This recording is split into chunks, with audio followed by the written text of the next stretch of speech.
Emerging Trends, Kun Keen. Next episode number 31. Today we're talking with three people who know about screening, cognifying, and sharing. I'm with Neil Nolan, Adam Mullen, and Raphael Ratsville. We'll start with you, Neil. Talk to me about screening. What the heck does that mean? Screening. What does it mean, indeed? Screening to me is basically every surface that you can see or that you can interact with will have a screen on it in the future. Okay, right now it does. It has for you what you're using a small thing, a mobile phone. Okay. For me, in the future, it'll be everywhere. Every surface you can look at, everything, the wall will be projected on it. I reckon it'll even go. People will have it on their clothes. It'll just like people use like glasses, like Google glasses and stuff. Yeah. So screens will just be everywhere. Okay. One can pop up wherever you need it, whatever you want it for. Okay. 5, 10, 20 years ago, the screen was different. So what has these new screens evolved from? Have they evolved from paper? Have they evolved from broadcast television? What have they evolved from? Yeah, a bit of both, to be honest. They evolved from paper first Okay. off. So like with the introduction of Kindles first, I suppose, and then the iPad came along, lots of people use it for books. Mm-hmm. So from that point of view, yeah, it's come from print. But as it goes forward, it's going to be like you're going to watch your news on it, you're going to play games on it, you're going to interact with it in every way for everything, really. So it's evolved from books. That theoretically means that the print industry is a threat here. The biggest threat is... Well, yeah, I think the print industry, when just like screening, like even at the moment, like with iPads and all of that, like I think the print industry for books has probably gone down a bit. I think in the future it will be hit hard because of this. Okay. People will use screens for everything, for reading stuff, for getting your news. But I don't think it'll kill it altogether. There'll still be like books will still be printed.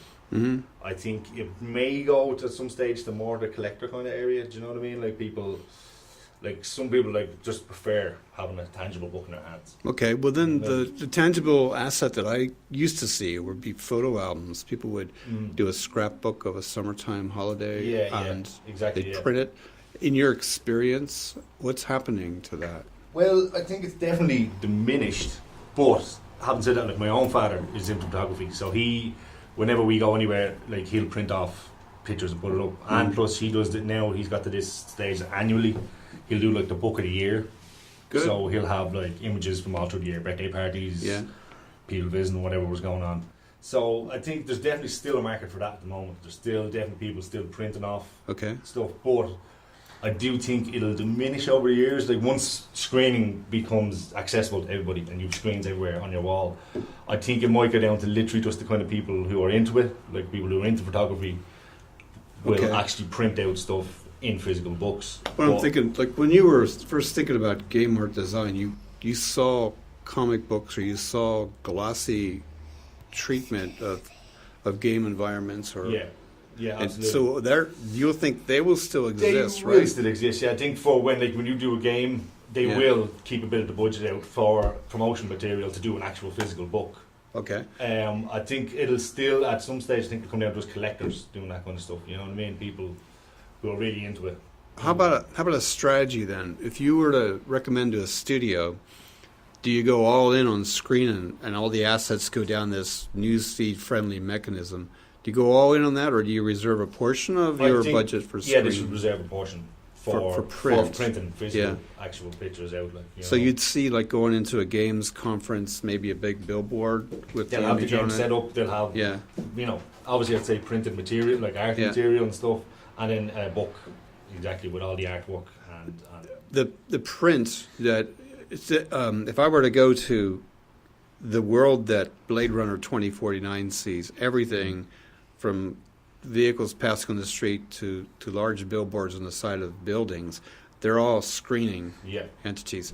But I'm just wondering, do you think on a bus of the future, 20 years from now, will there be a simple printed item that's on the side of that bus or the back of the taxi?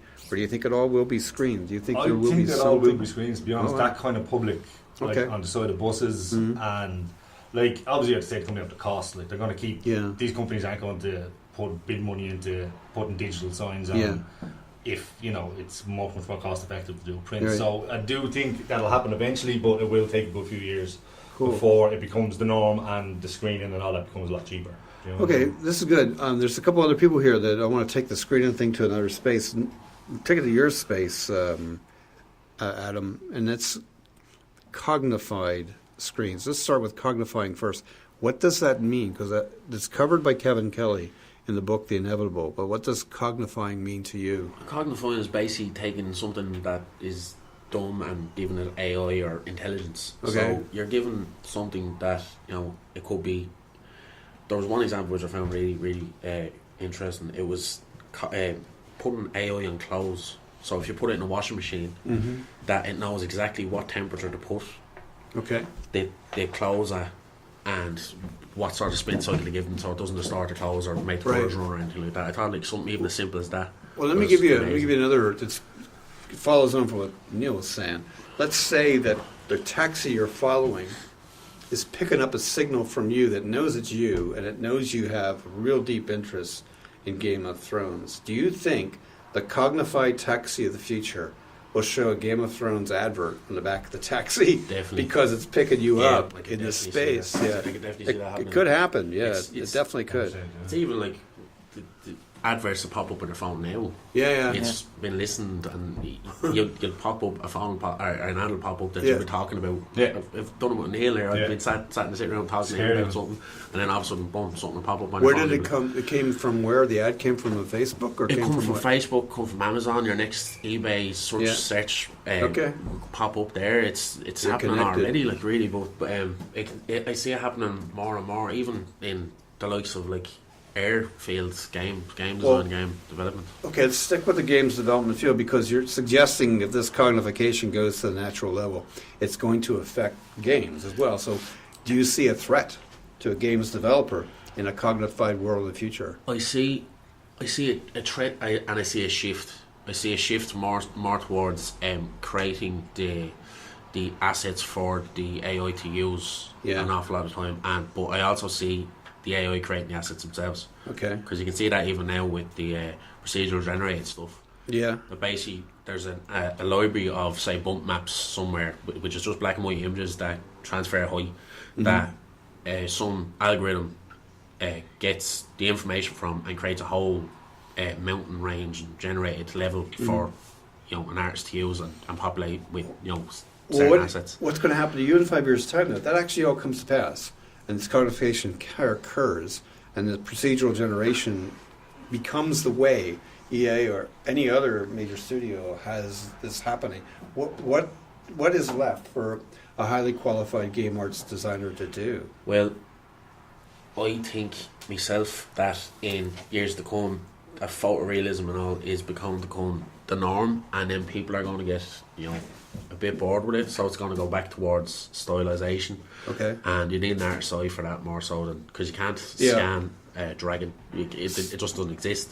So you need an artist's eye and a little bit of imagination, maybe some director's notes about what they want. How would this fit into, say, like 5 years from now, a reimagination of the Game of Thrones? What would happen if that was your gig, to build the game for it or to just assist in the production? Well, it results, because of the procedural generated stuff and the cognification and that side of things, it results in smaller teams. It results in the budget being smaller because there's a program there that will do half the work. Okay. But the other half of the team is going to be, instead of being dedicated on doing monotonous tasks like making a mountain range or making rocks, they're going to be concentrating on the more creative side of things and pushing the envelope on making the effects look better, making the dragon look better, making textures for that dragon look better and stuff like that. It's going to make that sort of stuff more of an artist's priority than doing the procedural generated stuff that can be easily done by monotonous tasks, like, you know what I mean? Some of this stuff may be borrowed libraries, so it leads right into Raphael, where you were looking at the concept of sharing. So could you define what he means, what Kevin Kelly means by sharing first?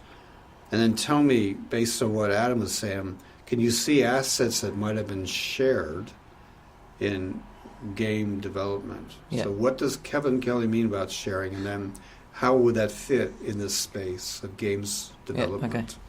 So Kevin Kelly says that we will be able to share at a planetary scale, and like in the near future, everything that we are doing right now will be shared under the right condition. And he says that sharing comes down to basically sharing digital goods, that being billions of photographs shared on Facebook or Instagram, or maybe your own personal artwork shared on ArtStation. It comes in many different forms. But what it comes back to what Adam was saying, and Kevin Kelly said that the sharing could be broke down into 4 different stages.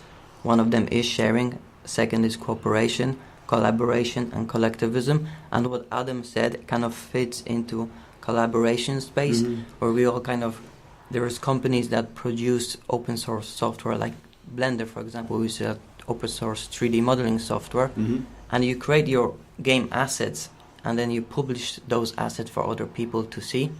So you would have done this over the last 4 years? Yeah. Use Blender, use some 3D warehouse?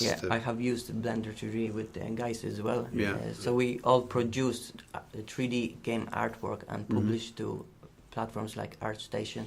And like you said, 3D Warehouse is a website that allows you to download and share 3D models. It's open source, so it's completely free for everybody to use.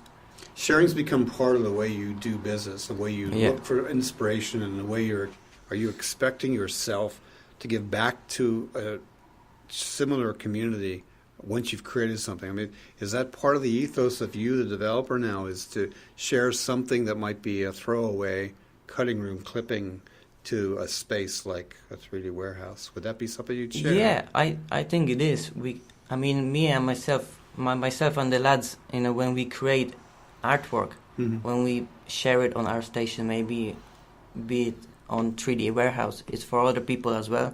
Okay. So to inspire people, and they can get inspiration from our artwork and develop their own new ideas from our artwork. So it comes in many different forms. And I think nowadays a lot of artists, even professional artists from the gaming industry, share their workflow and techniques for other people to see. So it kind of this collective collaboration between all the artists across the industry. Good. Well, we've been talking about screen cognifying and sharing. You can see some of this work that these 3 lads have shared over on Wix, over on ArtStation. I'll put them in the show notes of this short little podcast. Educasting.ie is another place where there'll be a short text description of what we just talked about. I'm Bernie Gobak, Top Go to Good Social Networks. You were just hearing from Neil and from Adam and Raphael. Thanks for listening, and bye for now.